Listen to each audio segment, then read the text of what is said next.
நம்ம வாழ்க்கையில் மட்டும் ஏன் எல்லாமே துரதிர்ஷ்டமாகவே நடக்குது, அதிர்ஷ்டன்றதே இருக்காதா அப்படின்னு வருந்துறீங்களா? இந்த கதையை கேட்டிங்கன்னா கண்டிப்பாக அதுக்கு ஒரு விடை கிடைக்கும். அனைவருக்கும் வணக்கம். உங்களோட பேசிகிட்டு இருக்கிறது நான் Bharathi. Welcome to my channel Bharathi's world. வாங்க கதைக்குள்ளே போகலாம். This video is sponsored by genreviews.online. ஒரு காலத்தில் ஒரு அழகான கிராமம் அது. அந்த கிராமத்தில் ஒரு முதியவர் வாழ்ந்து வந்தார். அவர் ஏழ்மையாக இருந்தாலும் அந்த நாட்டு அரசனுக்கே அந்த முதியவர் மேலே பொறாமப்படக்கூடிய வகையில் ஒரு விஷயம் அவர்கிட்ட இருந்தது. அது என்னன்னா, ஒரு அழகான வெள்ளை குதிரை. இந்த குதிரைன் மீது அரசனுக்கு மிகவும் ஆசை. அதனால் ஒரு நாள் இந்த முதியவர்கிட்ட வந்து, உங்ககிட்ட இருக்கிற இந்த வெள்ளை குதிரையை எனக்கு கொடுத்துருங்க, உங்களுக்கு எவ்வளோ பணம் வேணுமோ அதை நான் கொடுக்க தயாருன்னு சொல்கிறாரு. ஆனால் இந்த முதியவரோ, இது எனக்கு வெறும் குதிரை இல்லை, என் குடும்பத்தில் இருக்கிற நபர்களில் இதுவும் ஒரு முக்கியமான நபர். அப்படி இருக்கிற வகையில் நான் எப்படி என் குடும்ப நபரை உங்களுக்கு விற்க முடியும்னு சொல்கிறார். இதை பார்த்துக்கிட்டு இருந்த அந்த கிராமத்தை சேர்ந்த மக்கள் இந்த முதியவரை சம்மதிக்க வைக்க எவ்வளோ போராடி பார்த்தாங்க. ஆனால் முதியவரோ குதிரையை விற்க சம்மதிக்கவே இல்லை.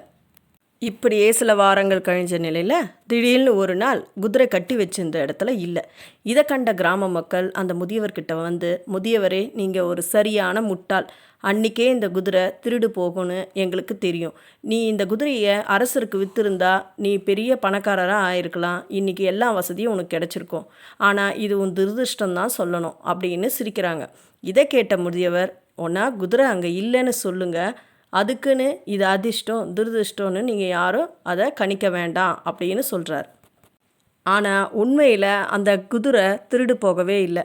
அதுவாக ஒரு நாள் தப்பித்து அங்கே அருகில் இருக்கிற காட்டுப்பகுதிக்குள்ளே போயிருக்கு.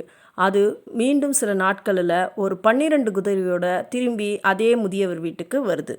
இதை கண்ட கிராம மக்கள், அடடா, இது உண்மையாலே உங்களுக்கு அதிர்ஷ்டம்தான் போல இருக்கு, ஒரு குதிரைக்கு பதிலாக இப்போ 12 குதிரை வந்திருக்கே அப்படின்னு சொல்கிறாங்க. அதுக்கு முதியவர், மீண்டும் நான் சொல்கிறேன், இது அதிர்ஷ்டம் துரதிர்ஷ்டம் நீங்கள் யாரும் கணிக்க வேண்டாம், வந்தது குதிரை 12 குதிரையோட, அது ஒன்றா சொல்லுங்கள் அப்படின்னு சொல்கிறார்.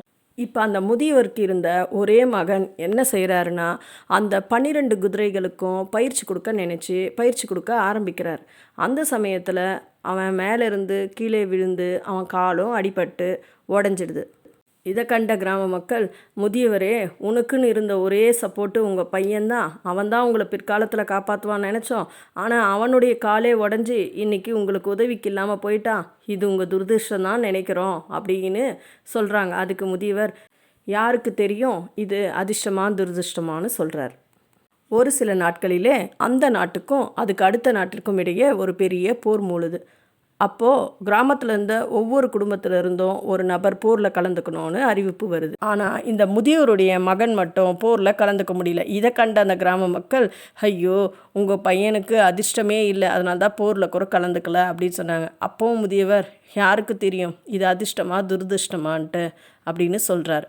ஒரு நாள் அந்த கிராமத்தில் இருக்க மக்கள்லாம் திரண்டு இந்த முதியவர்கிட்ட வந்து, முதியவரே, எங்களை மன்னிச்சிடுங்க, உங்கள் வாழ்க்கையில் ஏற்படுற ஒவ்வொரு சம்பவத்தையும் நாங்கள் அதிர்ஷ்டம் துரதிர்ஷ்டம்னு கணிச்சது உண்டு, ஆனால் அது பெரிய தவறு. இன்றைக்கி பார்த்தீங்கன்னா எங்களுடைய பிள்ளைகள் எல்லாரையும் நாங்கள் இழந்துட்டோம். அன்றைக்கி உங்கள் பிள்ளைக்கு அடிபட்டு கால் உடஞ்சப்போ அது துரதிர்ஷ்டம்னு நினச்சோம், ஆனால் இன்றைக்கி எங்கள் கையில் எங்கள் பிள்ளைங்களே இல்லை, அவனுக்கு அடிபட்டதுனால தான் அவன் போரில் கலந்துக்க முடியல, அதனால் அவன் உயிரும் பிழைச்சான், நீங்கள் உண்மையிலே அதிர்ஷ்டசாலி தான் அப்படின்னு சொல்கிறாங்க.